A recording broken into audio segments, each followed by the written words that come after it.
apa kabarnya hari ini? Masih baik-baik aja kan? Di video kali ini kita akan melanjutkan cerita Donghua, Battle Rock, Devon. Oke, nggak usah lama-lama lagi, kita langsung aja ke ceritanya. Pada saat ini lelang terus berlanjut dengan cepat dan harga juga terus melonjak seperti banjir yang mengamuk. Tapi Xiaoyan yang duduk di atas panggung tidak menyangka kartu truf rumah lelang Hongmeng adalah barang seperti itu. Pantas saja menarik begitu banyak peserta. Ternyata ada kecurangan resmi di sini. Xiaoyan menyipitkan mata tersenyum kecut. Karena harga dengan cepat mencapai angka yang mengejutkan. 10 miliar dan pada harga itu jauh lebih sedikit orang yang menawar. Lagi pula 10 miliar pilki asal abadi adalah jumlah yang sangat besar bagi mereka yang berasal dari alam bawah. Namun Xiaoyan memperhatikan bahwa baik alam dewa darah maupun alam dewa petarung tidak berbicara. Tatapan mereka tidak tertuju pada peta ilusi.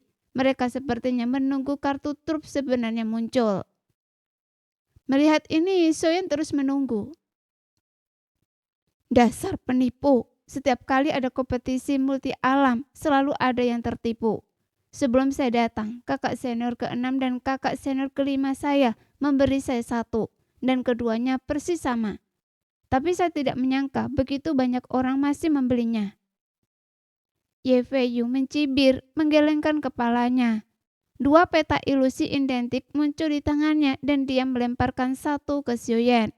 Xiaoyan mengambil peta itu, meskipun dia tidak bisa memastikan apakah itu sama dengan peta di arena. Dilihat dari bahannya, tampaknya itu sejenis yang sama. Namun dia menduga itu mungkin peta yang identik. Pada saat itu, Ding Yue juga mengeluarkan peta yang identik. Sekarang Shen memiliki 3 peta yang persis sama dengan yang ada di lapangan saat ini, yang harganya sudah melebihi 1 miliar. Sungguh kerugian. Saya pikir peta ilusi ini semacam harta karun. Tampaknya mereka yang tahu mengerti bahwa ini bukan lagi peta rahasia. Setelah mengatakan itu, Ding Yue merobek peta itu hingga hancur. Ding Yue masih ingat merebut peta itu dari Lo Sheng. Rasanya seperti mengambil nyawanya. Sekarang sepertinya dia tidak mendapatkan apa-apa selain pernak-pernik yang tidak berguna. Xuan juga tersenyum getir. Pada akhirnya seorang pemula bodoh menawar 1,2 miliar piki asal abadi untuk memenangkan peta itu. Jadi Xuan berpikir dalam hati. Memang tidak ada pedagang yang tanpa tipu daya. Baiklah, mari kita tawar barang kedua. Yang ini juga terkait dengan kompetisi kalian yang merupakan peta lain. Namun peta ini adalah peta sumber daya untuk alam ilusi kedua. Ini dapat memandu kalian untuk mendapatkan sumber daya terbaik. Jadi semuanya jangan sampai ketinggalan. Suara Sui Yuer sekali lagi memicu teriakan yang tak terhitung jumlahnya. Wajah Xuan berkedut karena rumah lelang Hongmeng dapat melelang barang-barang yang terkait dengan kompetisi. Itu pasti telah diizinkan. Dengan kata lain, ini sengaja dibocorkan oleh petinggi. Xuan sedikit menoleh. Kali ini dia menyadari bahwa alam dewa darah dan aliansi dewa pertarungan sudah tidak sabar. Mereka sepertinya datang khusus untuk peta kedua ini. Hah? Kakak ke-6 dan kakak ke-5 tidak memberi saya peta ini. Seru Ye Feiyu terkejut. Jelas peta sumber daya ini adalah cetak biru yang baru muncul. Mata Xuan berbinar, tetapi tepat ketika dia hendak mencoba merebutnya, pandangannya tertuju pada lempengan perak ketiga yang tidak dapat dijelaskan.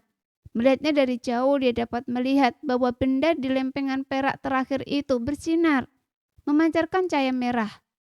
Melihat melalui layar cahaya, Xiaoyan melihat lebih dekat dan langsung berkeringat dingin.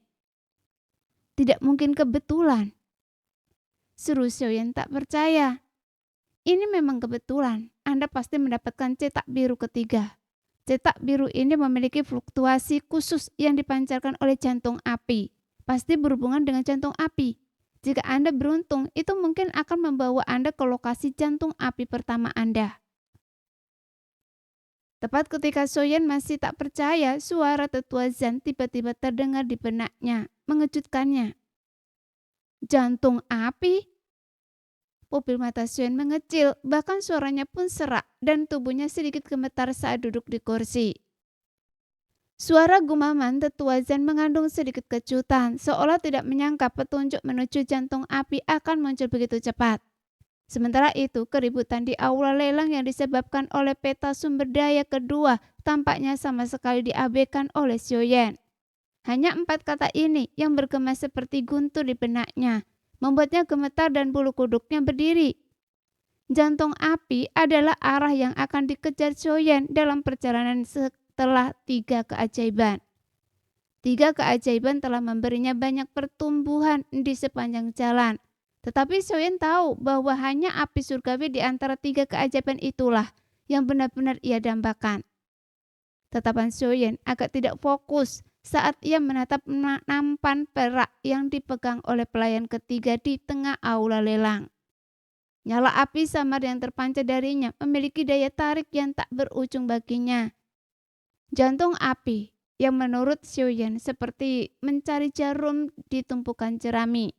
Secara tak terduga menemukan beberapa petunjuk di sini. Saat ini, banyak sosok dan semua mata di arena terfokus pada peta sumber daya. Di nampan perak pelayan kedua, tampaknya mengabaikan cetak biru merah menyala di nampan perak pelayan ketiga. Fluktuasi aneh yang terpancar dari cetak biru ini mungkin tidak terlihat oleh orang lain. Tetapi bagi Xiaoyan yang memiliki pagoda roh kekosongan bintang ungu, itu langsung dikenali. Mata Xiaoyan menyipit, tertuju pada nampan perak yang dipegang oleh pelayan ketiga. Setelah beberapa saat, kejutan di hatinya perlahan mereda dan keributan yang sebelumnya teredam kembali. Menariknya keluar dari keadaan linglungnya. Tenggorokan Xiaoyan tercekat, telapak tangannya sudah berkeringat deras. Hatinya masih dipenuhi rasa takut yang tersisa. Teknik Xiaoyan telah berevolusi dari teknik surgawi tingkat 8 ke tingkat roh kekosongan bintang ungu tingkat domain. Evolusi yang lebih lanjut membutuhkan jantung api. Setelah memasuki ranah dosian, kesenjangan antara Xiaoyan dan mereka yang berada di level yang sama tidak sebesar sebelumnya. Dan bertarung melawan lawan di luar levelnya tidak semudah dulu. Selain peningkatan kekuatannya dan fakta bahwa dia bukan lagi seorang Dodi, alasan sebenarnya mengapa Xiaoyan kesulitan melawan lawan tingkat tinggi adalah karena teknik kultivasinya saat ini. Teknik roh kekosongan bintang ungu baru mencapai tingkat domain. Tidak jauh berbeda dari beberapa teknik tingkat suci teratas. Inilah mengapa Xiaoyan merasa agak kesulitan bertarung melawan lawan di luar levelnya. Namun jika Xiaoyan mendapatkan jantung api pertamanya, teknik roh kekosongan bintang ungu akan berevolusi, sehingga dapat meningkatkan kekuatan tempurnya secara signifikan.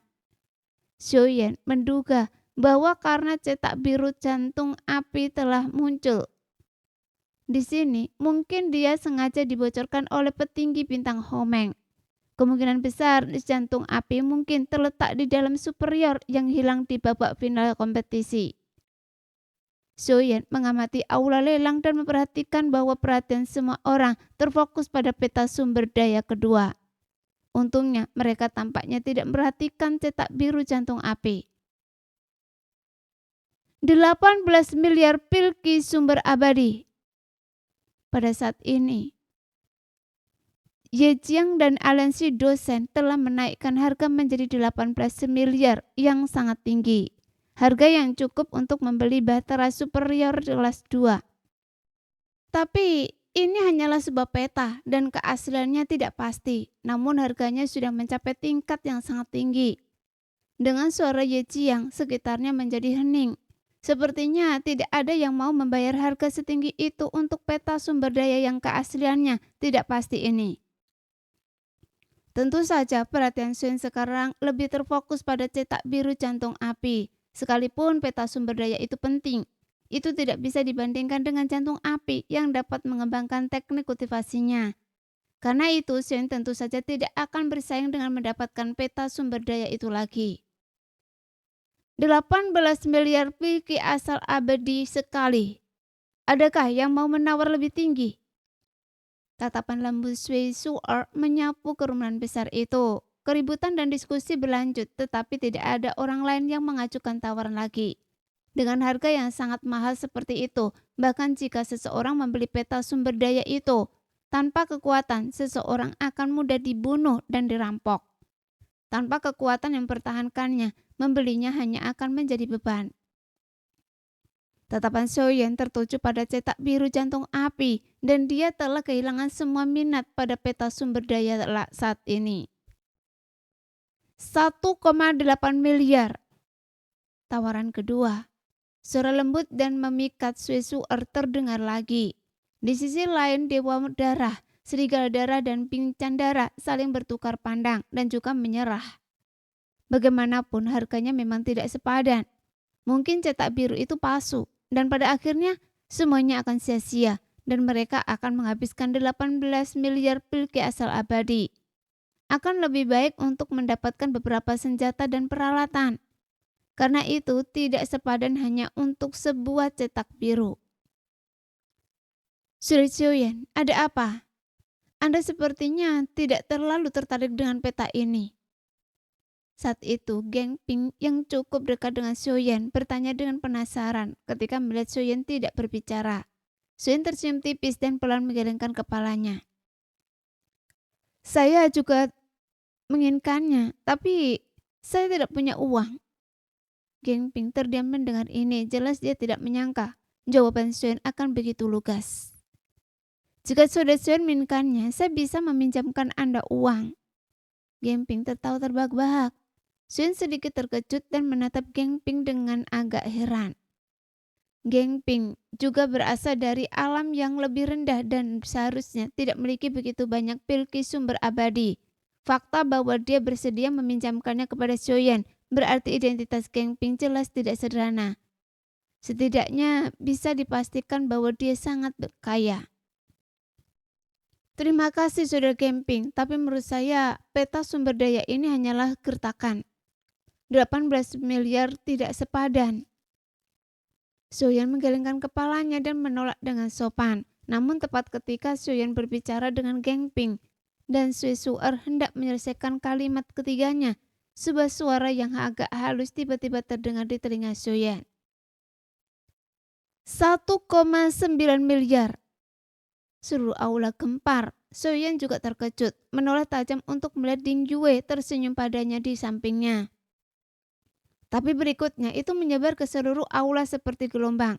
Dalam cahaya redup, wajah Ding Yue tidak terlihat jelas. Dia hanya bisa dilihat dari kejauhan. Ini adalah tempat duduk di puncak rumah lelang. Tempat orang-orang luar biasa duduk. Setidaknya itulah yang dipikirkan kebanyakan orang. Ding Yue. Soyen agak terkejut, tidak menyangka Ding Yue yang selama ini diam tiba-tiba berbicara. Karena ada dendam, tentu saja saya tidak akan membiarkan mereka berhasil semudah itu. Wajah Ding Yue menunjukkan ekspresi tenang, sementara Soyen tersenyum kecut, lupa bahwa ia memiliki orang kaya dan berkuasa di sampingnya. Tatapan Swesuer kembali ke arah Soyen. Setelah beberapa saat, ia tersenyum dan berkata, 1,19 miliar. Adakah yang mau menawarkan harga lebih tinggi? Suara Swesuer menggema menyebabkan kegaduhan di ruangan itu. Meskipun mereka tidak bisa mendapatkan peta sumber daya tersebut, mereka masih sangat penasaran tentang badai seperti apa yang akan ditimbulkannya. Adik junior ke-9, harga 19 miliar untuk peta sumber daya ini sungguh sangat tinggi dan kegunaannya mungkin tidak sepenting yang Anda kira. Ye Fei Yu sedikit merutan kening bersiap untuk membujuknya. Soyen tersenyum kecut, ia tidak punya pilihan sekarang karena seorang tuan tanah kaya duduk di sana dan ia tidak bisa mengatakan apapun. Peta itu sendiri tidak penting, tetapi apa yang diinginkan aliansi Dewa Petarung dapat direbut dengan pilki sumber abadi ini secara keseluruhan, itu bukan kerugian. Ding Yue tersenyum tipis, dua lesung pipit muncul di wajahnya. Saat ini wajahnya tidak terlihat imut melainkan agak penuh kebencian. Setidaknya jika aliansi Dewa Petarung melihatnya, mereka akan membenci Ding Yue sampai mati. Mereka lagi? Ye Jiang tiba-tiba melihat ke arah Soyen. Dalam cahaya redup, dia masih bisa melihat Xiaoyan dengan senyum tipis, bahkan mengangkat bahu ke arah Ye Jiang. 1,9 miliar sekali.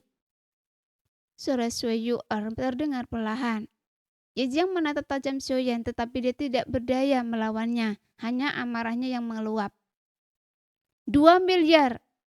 Ye Jiang menggertakkan giginya dan berkata dengan garang. 2,1 miliar. Tepat saat suara Ye Jiang berhenti, suara merdu Ding Yue terus berteriak. Ye Jiang mengerutkan kening, niat membunuhnya memenuhi udara dan niat membunuh yang intens masih bisa dirasakan bahkan dari kejauhan. Harga terus naik dan dengan setiap tawaran keributan muncul di kerumunan di bawah karena harganya sudah sangat mahal. Tetapi nada suara Ding Yue tetap acuh tak acuh. Mungkin lebih baik lupakan saja, Liang Feng berkata sambil tersenyum kecut. Lagi pula dengan harga segini mendapatkan peta sumber daya memang terasa agak tidak sepadan. Sialan, berikan semua pilki asal abadi Anda. Saya harus mendapatkan peta sumber daya ini hari ini.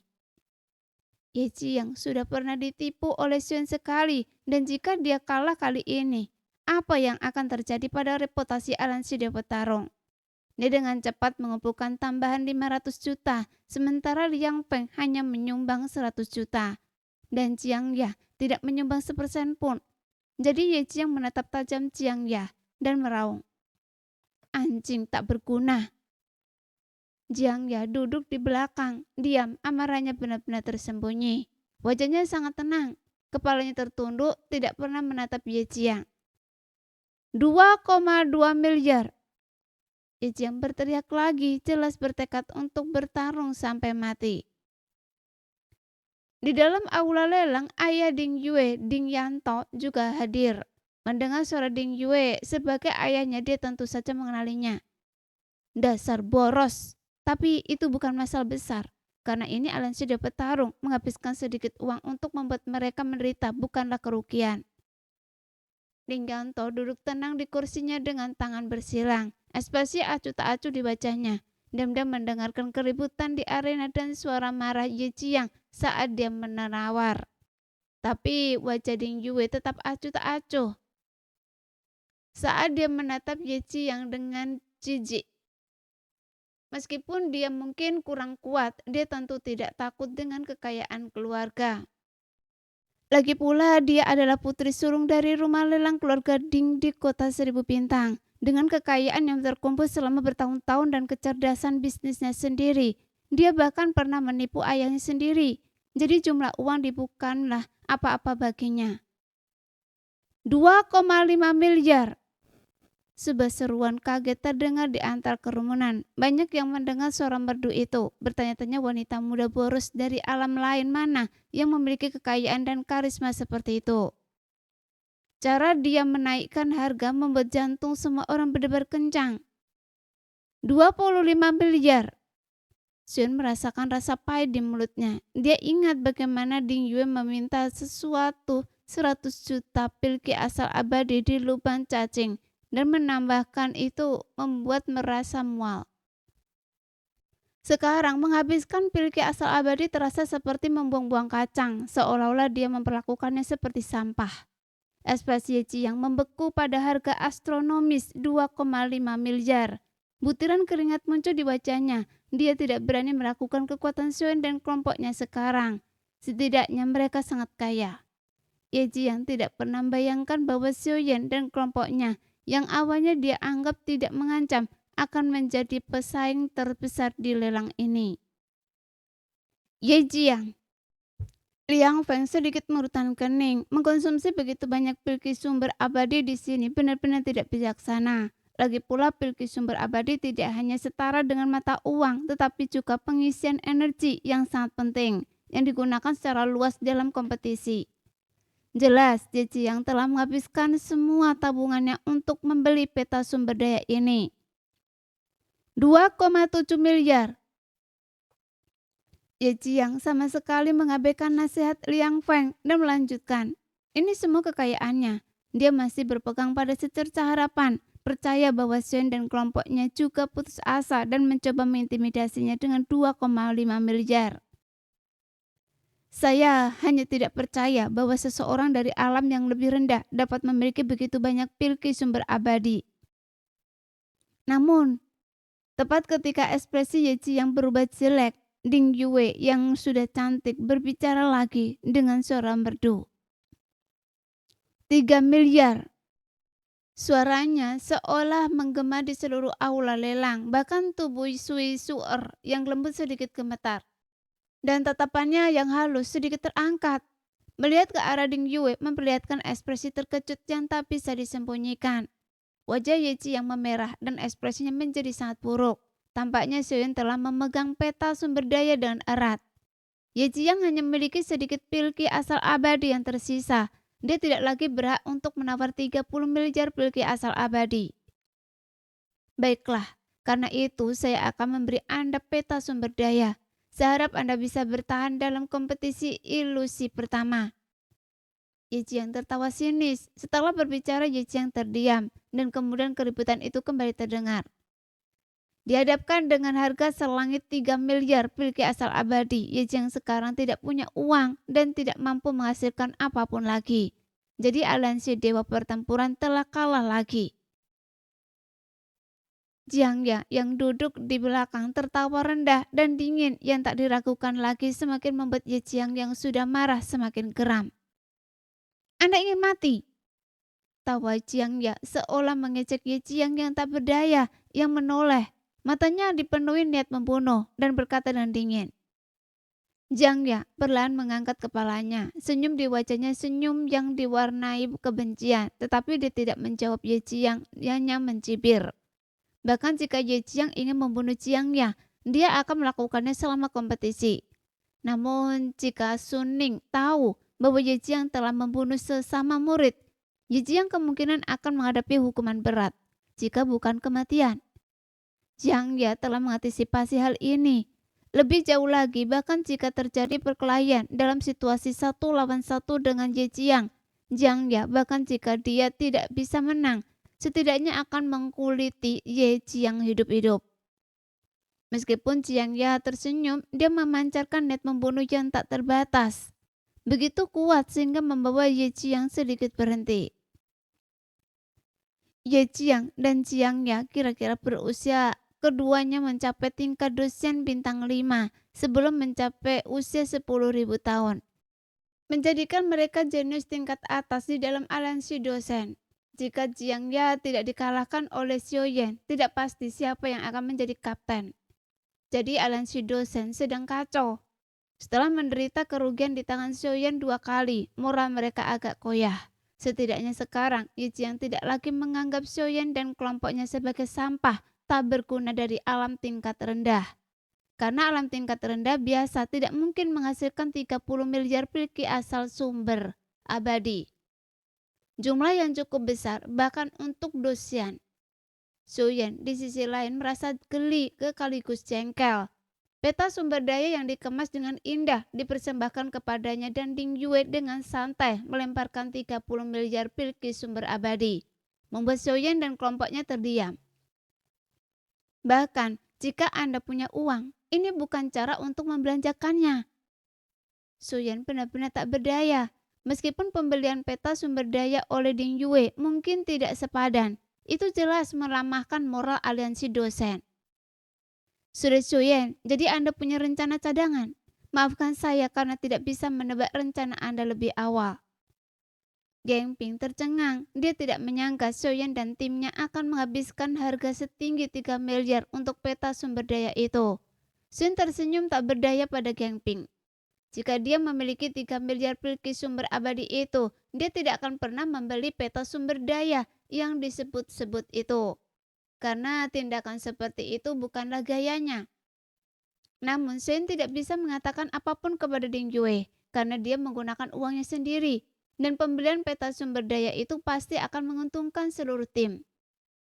Di bawah pimpinan Sui Yuer dan dengan munculnya kedua peta tersebut, suasana di lelang mencapai puncaknya. Hari ini, Ini adalah barang peringkat terakhir. Ini masih peta, tetapi peta yang agak istimewa. Suara Sui Zu'er perlahan bergema saat dia dengan anggun bergerak ke sisi pelayan ketiga.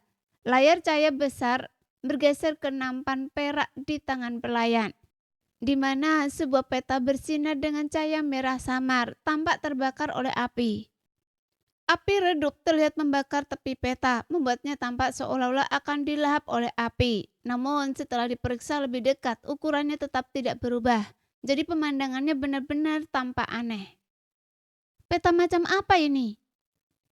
Dengan penjelasan Sui Suor, jelas bahwa tidak seorang pun di seluruh ruangan mengenali peta tersebut. Hanya mata Sui yang tertuju. Pada peta yang menyala itu, tangannya mengepal, membuatnya tegang, takut akan kejadian yang tidak terduga. Adapun tujuan dari cetak biru ini, seharusnya terkait dengan alam superior terakhir yang hilang. Berdasarkan itu saja, ini jelas luar biasa. Penawaran awal 500 juta pilki asal abadi. Sui Su'er memperkenalkan lagi. Begitu dia selesai berbicara, gelombang diskusi menyebar di aula lelang.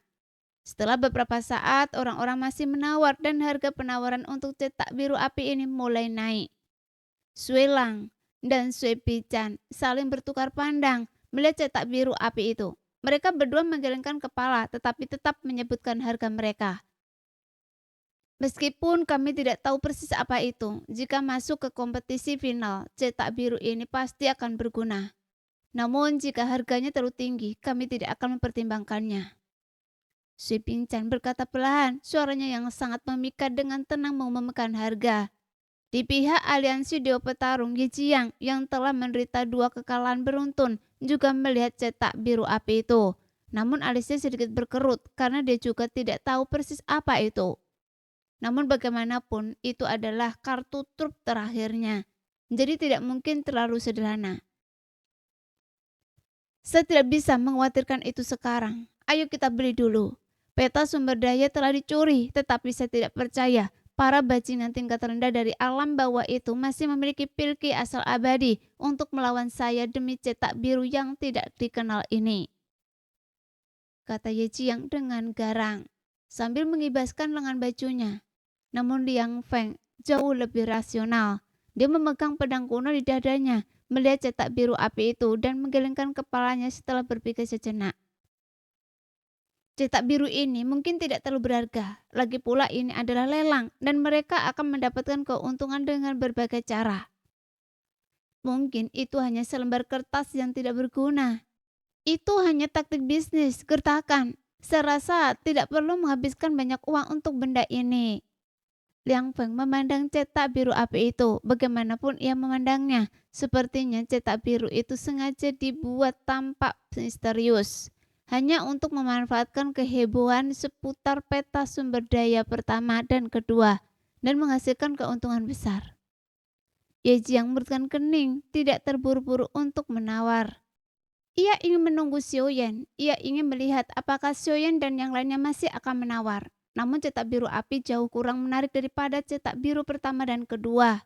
Banyak orang di sini menyadari betapa sulitnya memasuki alam superior terakhir, sehingga biaya untuk mendapatkannya menjadi tidak berarti. Jadi semuanya bergantung pada pilihan akhir dari kekuatan-kekuatan besar. Tentu saja di kursi-kursi tinggi rumah lelang bukan hanya Xiaoyan dan kelompoknya, tetapi juga anggota alam Dewa Darah dan aliansi Dewa Pertarungan, serta beberapa tokoh kuat seperti Ling Fei dari alam energi roh yang sebelumnya telah diajak bicara oleh Xiaoyan. Namun banyak kekuatan tidak berpartisipasi dalam lelang, atau lebih tepatnya, sebagian besar merasa harganya terlalu tinggi dan tidak sepadan. Sebagian besar orang tidak tahu apa itu, tetapi beberapa masih mengikuti harganya, percaya bahwa itu adalah cetak biru terakhir yang tersisa. Nilainya tak terukur. 1,5 miliar sekaligus. Harga naik menjadi 1,5 miliar pilki asal abadi sebelum akhirnya berhenti. Suin melihat diagram api di arena dan tidak bisa menahan senyum getir. Dia hanya memiliki sekitar 500 juta pilki asal abadi yang tersisa. Setelah menghabiskan sebagian, 1,5 miliar adalah harga yang sangat mahal baginya. Karena itu, Suen segera menoleh dan memfokuskan pandangannya pada Ding Yue, satu-satunya wanita yang kaya yang hadir. Ding Yue, diagram ini sangat penting bagi saya. Apakah Anda memiliki pilki asal abadi tambahan? Bisakah Anda meminjamkannya kepada saya? Suen menggosok-gosok tangannya, agak malu, tetapi demi sumber api dia tidak punya pilihan selain menelan harga dirinya. Ding Yue melirik Xiaoyan, lalu menggeledah cincin penyimpanannya, memberinya semua pil dan memasukkannya ke dalam pilki asal abadi miliknya. Xiaoyan awalnya senang, tetapi setelah meriksa jumlahnya, dia menemukan bahwa Ding Yue hanya memberikan 200 juta pilki asal abadi. Nona muda, itu 1, miliar, bukan 200 juta. Xiaoyan hampir menangis, sementara Ding Yue mengangkat bahu tak berdaya. Saya sudah menghabiskan semua tabungan saya. 200 juta pilki asal abadi yang tersisa semuanya milik Anda. Xiaoyan tampak kesal dan menyesal. Dia mengira Ding Yue menggelimang uang, tetapi ternyata dia juga bangkrut. Bahkan dengan 200 juta yang diberikan Ding Yue, Xiaoyan hanya memiliki 700 juta pilki asal abadi. Tidak cukup untuk lelang 1, miliar. Kedua kali. Tatapan menawan Sui Su'er menyapu aula lelang lagi. Suasananya tenang, tetapi sepertinya tidak ada yang mau membayar harga lebih tinggi untuk cetak biru api. Lagi pula, selain kekuatan-kekuatan yang 100% yakin akan masuki alam tingkat atas terakhir, kekuatan-kekuatan lain tidak tertarik padanya. Oh, tidak. Jika jatuh ke tangan orang lain, akan seperti mencari jarum di tumpukan jerami begitu masuki persaingan. Suen bertepuk tangan berulang kali, wajahnya menunjukkan kepanikan, tetapi tanpa pilki asal abadi, dia hanya bisa menonton tanpa daya. Setelah mengamati ruangan dan melihat tidak ada yang menawar, Sui Su'er hendak mengumumkan kepemilikan cetak biru api, ketika sebuah suara ringan seperti anak kecil tiba-tiba terdengar. 1,6 miliar. Suara itu berasal dari Ye Feiyu yang duduk di sebelah Xiaoyan dan rancang. Mereka akhirnya angkat bicara, tetapi itu Ye Feiyu dari kuil dewa kuno. Pentingnya cetak biru ini tampaknya patut dipertanyakan. Ye Jiang sedikit mengerutkan kening, dia tidak tertarik pada cetak biru api yang tidak dikenal ini. Melihat bahwa Xiaoyan dan yang lainnya belum berbicara, dan karena Ye Jiang tidak menyimpan banyak kebencian terhadap kuil dewa kuno, dia masih mempertimbangkan apakah akan mencoba merebut cetak biru itu. Tapi Liang Feng terus menggelengkan kepalanya, tatapannya dingin tertuju pada rancang dan Ye Jiang, yang matanya redup karena putus asa. Lalu ia berkata perlahan, bahkan jika mereka menginginkannya, Anda tidak akan bisa merebutnya. Kedua orang ini jauh lebih kaya dari kita. Selain itu, cetak biru ini terlihat agak dibuat-buat. Nilainya mungkin tidak terlalu tinggi, jadi lupakan saja.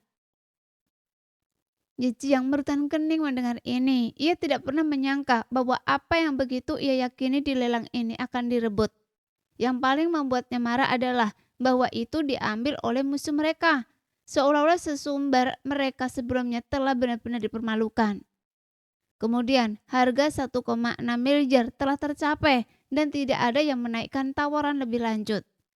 Alansi Dewa Petarung dan Alam Dewa Pedarah sama-sama menyerah, tidak menunjukkan minat pada cetak biru api yang tidak dikenal itu.